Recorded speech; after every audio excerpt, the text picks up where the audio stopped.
My name is Itkin. Have a PhD in biophysics and a background in sustainability. I'm a managing partner and a consultant at the Inceptery, sustainability-led innovation firm. And it was founded by, by women, we're a women-led team from multidisciplinary backgrounds, and we bring into the picture experience from innovation, business, science, and technology. We work with organizations from various sizes, various industries, and work with them together to try to implement resilience, which we believe is actually integrating social and environmental value as core business imperative. So let's kick off today's session with the fact that we're all aware of unprecedented rise of economic prosperity. We live really well globally. If you see here, these indicators on the left are key socioeconomic indicators. And some might say, well, they're also indicators of prosperity and well-being, such as growth in population, production of food, energy consumption, transportation, and international travel. And on the right-hand side, we also see other indicators that are key Earth system trends. From all of them, we see an interesting trend. We see an exponential growth. So the time of around 1950s, after the Second World War, and you can see it marked in a red line, that's where the accelerated growth began. And you can see the same exponential rise in those key Earth system trends, such as emissions in greenhouse gases, such as ocean acidification, pollution from nitrogen for fertilizers, marine fish capture, and in general biosphere degradation. So while the human beings are experiencing prosperity and growth, the rest of the indicators for the planet are declining. And here is the challenge. How do we decouple our growth of prosperity from the detrimental impacts on the planet and all life on it? And indeed, all the visual and scientific evidence points to the unprecedented impact that our activities have on the planet, to such an extent that the scientists termed this epoch Anthropocene, the epoch of humans, whereby we have impacts on atmosphere, biosphere, hydrosphere, everywhere on this planet, far in the atmosphere and down in the oceans. So, how do we do it? Well, in 2015, 196 nations came together and reached an unprecedented agreement. It's called the Paris Agreement. And during the Paris Agreement, it was agreed by all these nations that we have to lower our emissions and mitigate climate change by reducing or keeping the global temperatures heating to below 1.5 degrees or 2 degrees maximum. At the same time, the United Nations brought about the 17 Sustainable Development Goals. These goals are a framework, the action tools that show us how can we reach those unprecedented agreements. This is the first time in human history that such global agreement and such plan for social economic development as well as this planet development were agreed upon. So while we are at it, where we are today, 8 years into this kind of process and this agreement, well, the IPCC report, the International Climate Change Organization set up by UN many years ago, it's tasked with a role of looking into all the climate science and sharing with us all their findings. And so the recent report was released in 2021 and 2022. And what did they find is that from 1850 until 2022, we've emitted globally about 2,500 gigaton of carbon into the atmosphere. You can see it with in the gray circle. They also found that in order to be able to limit the global warming, we have a certain budget for carbon. And this you can see in orange. So in order to limit global warming to 1.5 degrees, with 50% likelihood, we can emit only 380 gigaton of carbon until the middle of the century, 2050. It moves up to 1.7 degrees by 2040 and 2 degrees by 2052. This essentially means that we need to peak our emissions as soon as possible and reach net zero by 2050. What does it mean to humanity and business? Well, it means that on average, we have to reduce emissions between 3 to 5% per year. And if we want to stay within the 2 degrees global heating, the reduction needs to happen by 25% by 2030 and 45% by 2030 if we are to limit it to 1.5 degrees with 50% chance. Yeah? So this is no small task. And how are we about to achieve it? That's the big question. What is very clear, though, from IPCC report is that Agenda 2030 and conventional growth are essentially incompatible. We cannot continue our current ways of development if we are to achieve these goals. This statement is not mine. A much smarter and greater people came up with it. And the research from the Stockholm Resilience Center that included scientific community, global scientific community, representing also Africa and Asia, participated in this research, whereby they used data, currently available data, and modeled it to see what are the potential paths for humanity to go forward from now to 2050 and beyond.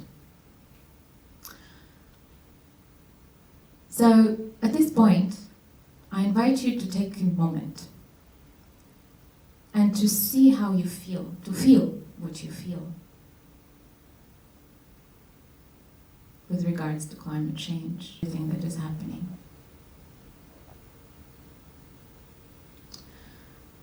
So in some forums, when we ask such questions, people say that they feel anger or concern or grief for a lost life. And some others say that they're very hopeful and they're cautiously optimistic and they see possibilities of what new things we can invent as species. In other forums, people also say, well, I don't think it's a problem, or it's not my problem. Or they will say, you're the problem. Or they think that some sort of new technology, magic bullet, will save us, or the invisible hand of markets will save us. Well, all these feelings are normal and they're all acceptable. It just shows we're humans. We cannot control our feelings. But it also doesn't mean that we should sit, calmly from the side and watch how everything deteriorates and how our livelihoods and our planet is being destroyed. We should remain calm, but also take action. So let's talk about what kind of action we can take. So those scientists from Stockholm Resilience Center came up with 4 potential available to us trajectories for development. How we can bring together the development, the socioeconomic development that we need to have within planetary boundaries. So on the x-axis you see the 17 Sustainable Development Goals. How can we achieve them while remaining in the safe space of the biosphere of the planet? And the 4 scenarios are, well, the first one is the same. We continue doing the same business and economic activities as we have done so far from the beginning of Industrial Revolution. The second one is faster, that we continue on the path of growing economy, only doing it faster. The third one is, well, let's work harder, which means we just put everything we have into achieving the SDGs. And the fourth scenario is let's work smarter. This scenario tells us that what we need are transformational policies, bold and transformational decisions. Let's look a little bit closer into the same kind of scenario. What is happening? Business as usual. Well, governments, politicians, businesses, NGOs, and civil society all work towards achieving SDGs. And they really intend to do their best. And they do. There are millions of people lifted from poverty. There's a lot of investment happening in new technologies and their commercialization. There's also a lot of investment in, we're seeing now, digitalization and robotization. But what is also happening under such scenario is increased inequality. And with increased inequality, there is higher civic unrest. And with that, there is no chance of achieving SDGs because we cannot fulfill on the goal of sustainable development. We cannot fulfill on reduction of the climate change impacts, and we cannot fulfill on the prosperity for all on this planet. The conclusion is that the policies and our approaches from the 20th century are not fit for the 21st century and the goals of sustainable development. The second scenario talks about faster. We just do faster what we've been doing so far. The focus is still economic and business growth first. We bring everybody on board, and we do initially not too bad. The GDP will grow about 1% initially, and particularly so for the poor countries, while growth will stagnate for the more developed countries. But altogether, what we're seeing is the same policies that are being used. So we increase trade, we put more investment into technology, and the outcome is, well, a little bit better, but at the end of the day, we still transpass many of the planetary boundaries. We cannot mitigate climate change to the way we want, and this is the outcome of this faster pathway. The harder pathway. Everybody actually finally follow up from the talk on sustainability to action. Businesses, governments, and civil society come together, and everybody doing their best again. There are more social and financial resources allocated to tackle these challenges. Everybody working about 30 to 50% harder. And it also pays off. However, the problem is that every SDG is tackled separately. And the focus is on trade-offs. Well, do I invest money in education, or do I invest money in pure clean water? Do I invest money in agriculture, or do I invest money in technological development? So these trade-offs, what happens is that we're unable to achieve some of the very important SDGs, such as, again, mitigation of climate change, but also the life on the planet and underwater are harmed. There is another way, and that way is, of course, to work smarter. The work smarter is when transformational policies are put in place, where everybody come together to tackle the challenges. Really transformational, where the rules of economic activities and social ways of being are changed and transformed.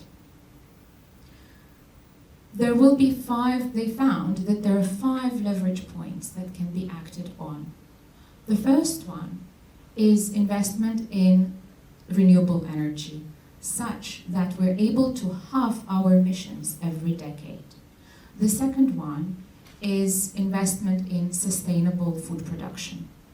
The third one is new developmental models for poor countries. The fourth is technology that is equitable and climate sensitive. And the fifth is investment. Again, that is environmentally and climate sensitive investments. Under these circumstances, if we act, we are able to achieve most of the SDGs, 15 out of 17, and we're able to remain within the safe planetary boundaries to continue prospering. So, I love that scenario. I feel really inspired. We, as human beings, are well positioned to choose to pursue that fourth scenario, because we are cognitively most developed species. We've put in place amazing, unbelievable social structures. We surely are up for the task. And what will it take to reach net zero within planetary boundaries? Well, they suggest 3 areas, of course. One is the self. We need to realize that it is all our doing, for good and bad. We need to shift our mindsets and values, particularly in countries where there's high consumption and high emissions. And we have to change our behavior within the current system. For the private sector, this means that when talking about reduction in emissions, we need to be looking at abatement of real emissions, actual emissions. We have to make sure that our business strategy is sustainability strategy, and sustainability strategy is our business strategies. And this means we need to start looking into sustainable business models. And we need to make sure that investment flows into the right directions. For policymakers, this means that we need to have transformational change measures for alternative economic growth, the technological investments that are equitable and climate sensitive. We need to have policies in support of inclusion and social equity. And we do need to make global partnerships for governance of planetary boundaries. So, the action on self is very important, and we all have to do it. But it is not sufficient.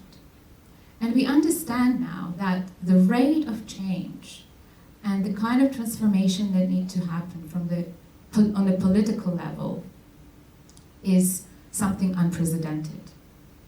And many of us can still find ways to contribute in that element, but let's focus on what the private sector can do, because I'm assuming this is why you're here today. I invite you to consider these questions. How might we, these are just some questions, not all, and they're not comprehensive questions. How might we meaningfully contribute to lowering emissions, regenerating ecosystems, and contributing to equitable society? How can we build resilience in the changing climate that is already impacting all of us?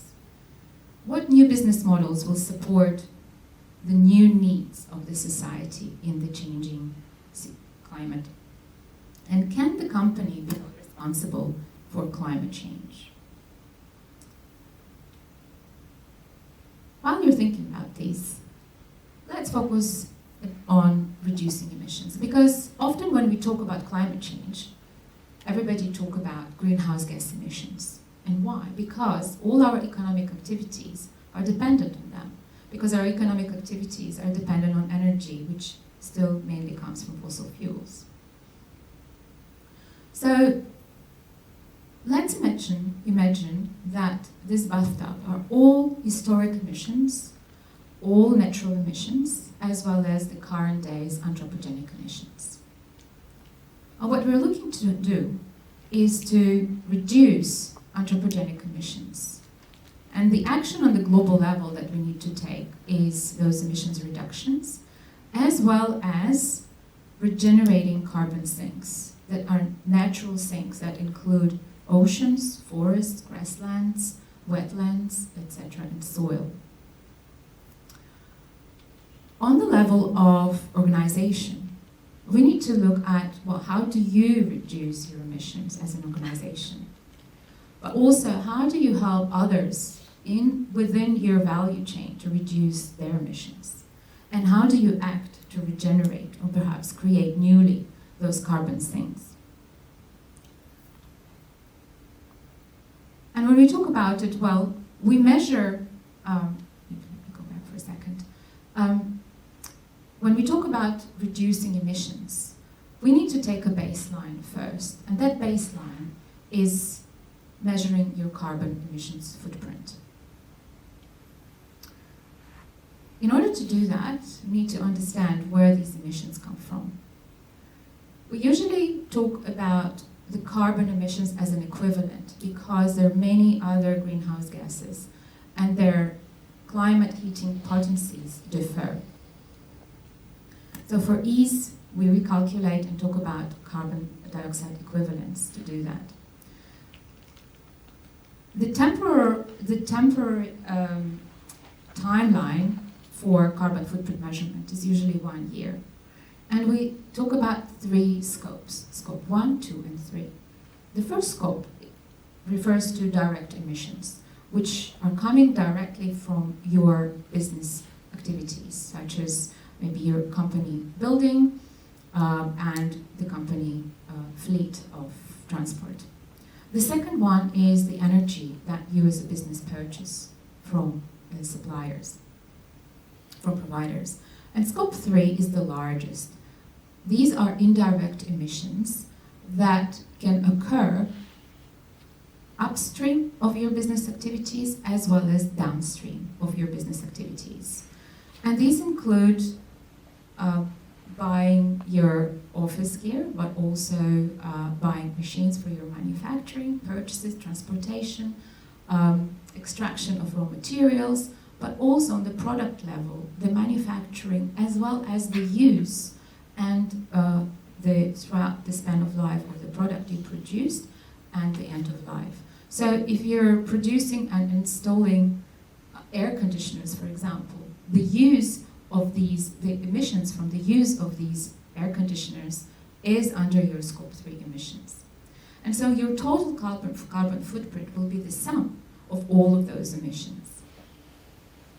And usually many people kind of get really scared, that's a lot of work. And they want to know, how do we calculate? Well, first you need to understand where your emissions are coming from. And the act of doing that will help you to see what is the price of carbon that you're paying for every activity within your business. So we're looking to essentially decouple the activities from the carbon. And there's a relatively simple method actually for calculating carbon footprint. Right? Once you identify a certain item within the activity, such as, for example, you own trucks that run on diesel, right? And you identify that during a whole year, one truck uses 10,000 liters of diesel. This is activity unit. So how much of use from that unit you extract? And then you find emission factors that a little bit of work might require a little bit of work, but they are available, some of them publicly available. And for diesel, this will be 3 kilograms of carbon per liter. So you multiply one by the other, and you get your greenhouse gas emissions per year, which would be 30 tons of carbon. And you do it for all the items in your organization, and when you sum it up, this will be your carbon footprint. So the methodology is well rooted in the ISO standards, and its implementation is provided by the Greenhouse Gas Protocol. So I invite you to go and read their very detailed explanations of how to do the calculations for it. Let's look then at one example, how, for example, a company can do it. I believe that, I know, not just believe, I know that not only we have the obligation of doing, calculating and reducing our emissions, but we can do it in such a way that it will be a win-win benefit, the multi-benefit solutions. And this is one of the examples I want to kind of share with you.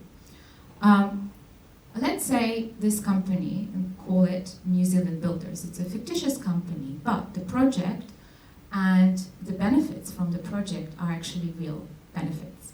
So we're talking about the period of economic downside for the world, 2008, 2009.